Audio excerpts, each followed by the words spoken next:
La hausse des prix du gaz à l'origine de violentes émeutes à Almaty, la capitale économique du Kazakhstan, ainsi que dans d'autres villes. Le pouvoir promet la fermeté. En finir avec 100 000 visiteurs par jour, Venise décide de limiter le nombre de touristes. Il faudra réserver et payer pour accéder au centre historique. En Europe, le télétravail se généralise avec la pandémie et de nouveaux défis apparaissent, notamment en matière de cybersécurité. Les émeutes se poursuivaient ce mercredi à Almaty, la capitale économique du Kazakhstan, où des manifestants ont réussi à pénétrer dans l'enceinte de la mairie, malgré l'opposition des forces de l'ordre qui ont fait usage de gaz lacrymogène et de grenades assourdissantes.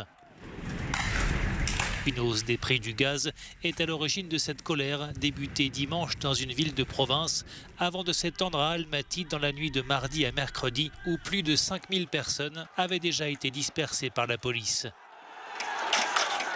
Des manifestations d'une telle violence sont rares dans cette ex-république soviétique, un régime autoritaire dirigé par Kassim-Jomart Tokayev. Ce dernier a décrété l'état d'urgence dans plusieurs régions, dont Almaty, où un couvre-feu nocturne est désormais en vigueur. Dans une déclaration, il s'en est pris violemment aux instigateurs de la révolte.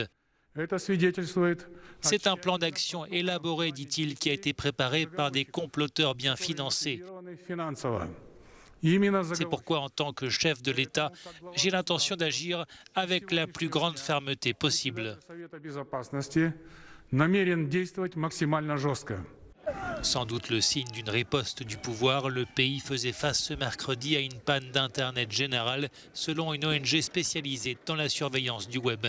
Les messageries WhatsApp ou Telegram étaient indisponibles, tandis que les sites de 2 médias indépendants semblaient bloqués.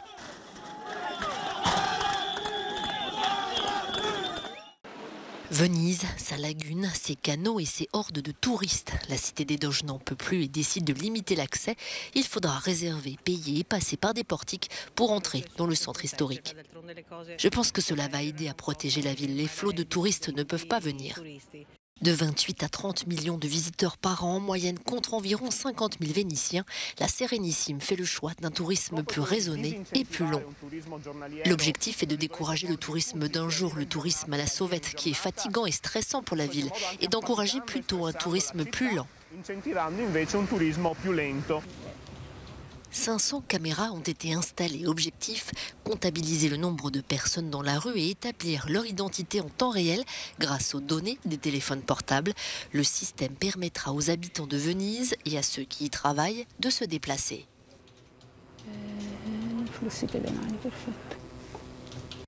Si je saisis les données sous forme anonyme, on peut voir exactement qui sont ces personnes.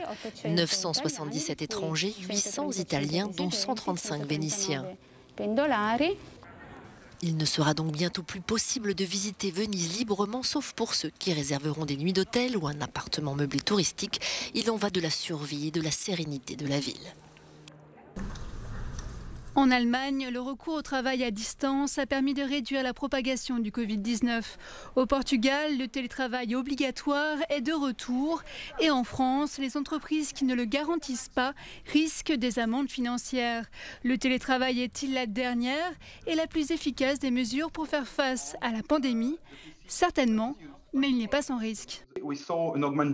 Nous avons constaté une augmentation de 630% des cyberattaques en France en 2020 sur les clouds publics et sur les clouds d'entreprises, ce qui montre que les attaquants profitent de la nouvelle situation. Pour la gérer, l'Union européenne pourrait avoir un rôle à jouer, notamment pour harmoniser la couverture Internet dans l'Union ou pour réduire les inégalités entre les professions qui ont accès au travail à distance et celles qui ne l'ont pas. Mais ce rôle sera forcément limité. Il n'existe pas de règles européennes sur le télétravail, comme vous le savez. Les mesures de santé et de sécurité sont de la responsabilité des États membres.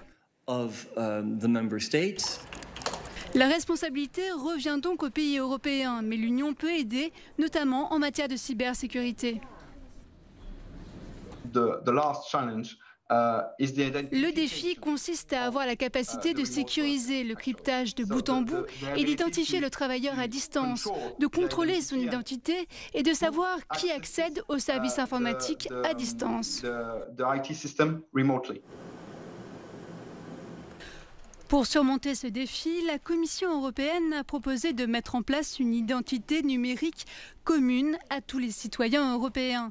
Cette mesure leur permettrait de prouver leur identité sur le web.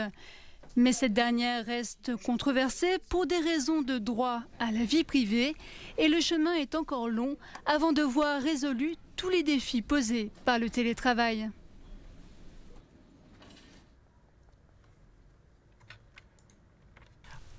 La Corée du Nord commence l'année 2022 avec un nouveau tir de missile. Mercredi, l'armée sud-coréenne et les gardes-côtes japonais ont annoncé que Pyongyang a lancé un projectile non identifié dans la mer située à l'est de la péninsule. Ce nouvel essai intervient alors que la Corée du Nord n'a toujours pas répondu aux demandes de négociation de Washington pour le désarmement nucléaire. Le dirigeant nord-coréen a même affirmé sa volonté de renforcer les capacités militaires de son pays. Sanofi a été jugé responsable d'un manque de vigilance et d'information concernant les risques de la dépakine. Le tribunal judiciaire de Paris a estimé mercredi qu'il s'agissait d'une faute concernant ce médicament présentant des risques pour le fœtus en cas de prise pendant la grossesse. Le tribunal a par ailleurs jugé recevable l'action de groupe de l'Association des victimes contre le laboratoire français. C'est une première en France dans le domaine de la santé. Les chevaux sauvages, appelés brumbies, galopent dans une nature australienne intacte. Mais ces animaux gracieux de la réserve naturelle de Kosciuszko, dans le sud-est de l'Australie, sont une épine dans le pied des écologistes. Ils menacent un écosystème fragile. Toute cette zone, naturellement, devrait avoir ce type d'herbe et devrait être aussi haute que ça.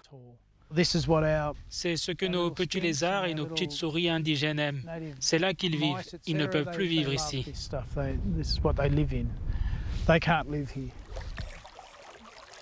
L'Australie possède une biodiversité unique.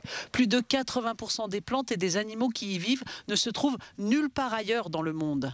Introduits par les Européens il y a un peu plus de 200 ans, les chevaux provoquent l'érosion, polluent les rivières et font concurrence aux animaux indigènes pour l'habitat et la nourriture. Alors, la solution, c'est les abattre afin de réduire leur nombre de 14 000 à 3 000. La population de chevaux augmente d'environ 20% par an. Et si elle n'est pas contrôlée, elle causera des dommages environnementaux incalculables. Les plantes et les animaux d'Australie ont évolué pendant des centaines de millions d'années, sans être malmenés par des animaux de 400 kilos. Personne n'aime tirer sur les chevaux, mais malheureusement, c'est vraiment la meilleure des pires solutions. Une décision douloureuse. Après tout, les chevaux sauvages sont une sorte de symbole national. Ça me brise le cœur. Ce sont de si belles créatures. Rien que d'y penser, je suis émue. Pour l'instant, il n'a pas été décidé d'abattre les chevaux.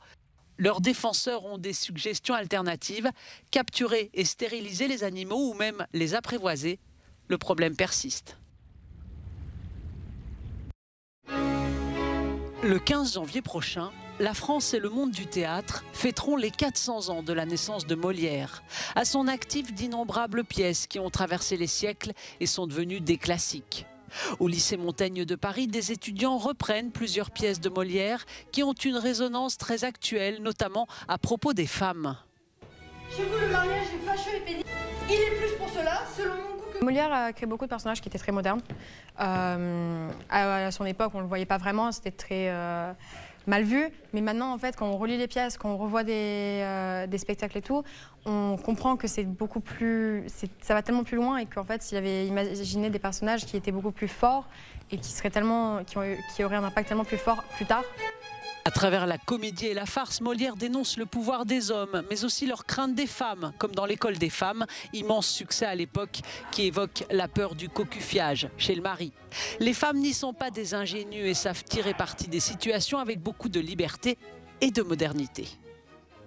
Dans le théâtre de Molière, la place des femmes est extrêmement importante. Molière avait une vision de la liberté des femmes qui était très forte. Il a une manière d'en parler qui est très singulière. Donc c'était très intéressant avec tout ce qui se passe en même temps, qui est très dans l'air du temps avec MeToo, etc. C'était très intéressant de faire un parallèle et de voir toute la modernité de la pensée de Molière d'il y a 400 ans, de voir à quel point ça nous parle aujourd'hui. De nombreuses manifestations et des hommages auront lieu cette année en France et dans toute l'Europe pour le Grand Molière.